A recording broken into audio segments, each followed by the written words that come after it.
श्री स्वामी समर्थ. मित्रांनो, आजचा आपला विषय आहे की कोणत्या देवाची उपासना कशी आणि केव्हा केली पाहिजे. आठवड्याप्रमाणे कोणत्या दिवशी कोणत्या देवाला उपासना केल्याने चांगलं फळ मिळतं ते आपण या व्हिडिओतून बघूया. डोळे बंद करून देवाला हात जोडून डोळ्यासमोर तुम्हाला ज्या देवाची उपासना करायची अशी वाटत असेल त्या देवाची किंवा देवीची उपासना करावी. आठवड्यातील प्रत्येक दिवस हा एका विशिष्ट देवाला समर्पित आहे. देवावर विश्वास असलेले भक्त दररोज विशिष्ट देवांची पूजा करतात. म्हणून जर तुम्हाला सर्व अवतारांची आणि विशेषतः देवाच्या रूपांची पूजा करायची असेल तर तुम्हाला देवावर तुमची भक्ती करण्यासाठी एक संपूर्ण दिवस मिळेल. थोडक्यात, आठवड्यातील प्रत्येक दिवस हा विशिष्ट देवाला समर्पित असतो. उदाहरणार्थ, सोमवार हा एक दिवस आहे जो भगवान शिवाला समर्पित आहे.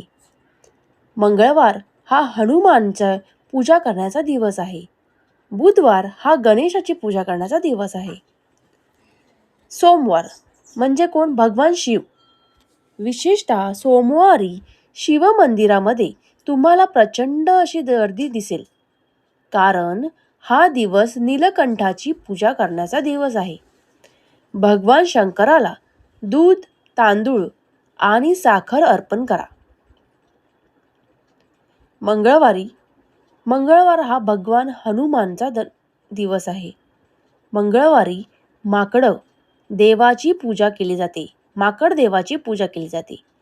तो शक्तीचा स्वामी मानला जातो आणि भगवान शिवाचा अवतार मानला जातो.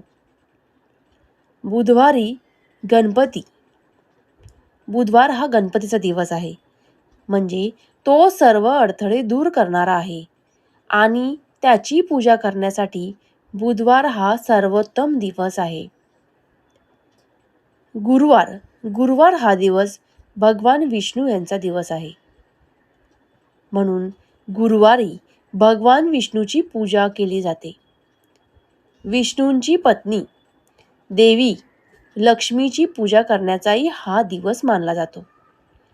असे म्हटले जाते की गुरुवार हा भाग्य आणि संपत्तीच्या देवांची पूजा करण्यासाठी एक शुभ असा दिवस आहे. प्रत्येक देवाची विशिष्ट दिवशी पूजा केल्याने त्याचे लाभ पण चांगले मिळतात. आता आपण बघणार आहोत की शुक्रवार. तर शुक्रवार हा दिवस आहे देवी दुर्गाचा. शुक्रवारी देवी दुर्गा आणि तिच्या अवतारांची पूजा केली जाते. देवाच्या सर्व अवतारांची एकरूप होऊन पूजा करण्याचा हा दिवस मानला जाऊ शकतो. दुसरा दिवस आहे शनिवार. शनी म्हणजे कोण? तर शनीच्या नावातच शनिदेवाचं रूपांतर आपल्याला दिसून येतं. शनिवार हा शनिदेवाच्या अधिपत्याखाली असलेल्या शनीशी देखील संबंधित आहे. शनिवारी शनिदेव, भगवान हनुमान आणि देवी काली यांची भक्तांकडून पूजा केली जाते.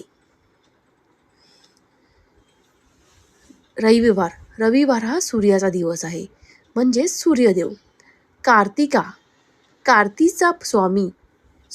कीर्तीचा स्वामी आणि नवग्रह प्रमुखाची रविवारी पूजा केली जाते. सूर्याला जल अर्पण करा आणि रविवारी सकाळी गायत्री मंत्राचा जप करा. नाहीतर गायत्री मंत्र तुम्ही ऐकलं तरीही चालेल. असेच माझे व्हिडिओ जर तुम्हाला आवडत असतील तर कृपया माझा चॅनल सबस्क्राईब करा. असेच नवीन माहिती तुम्हाला ह्या चॅनलमधून मिळून जाईल. धन्यवाद. श्री स्वामी समर्थ.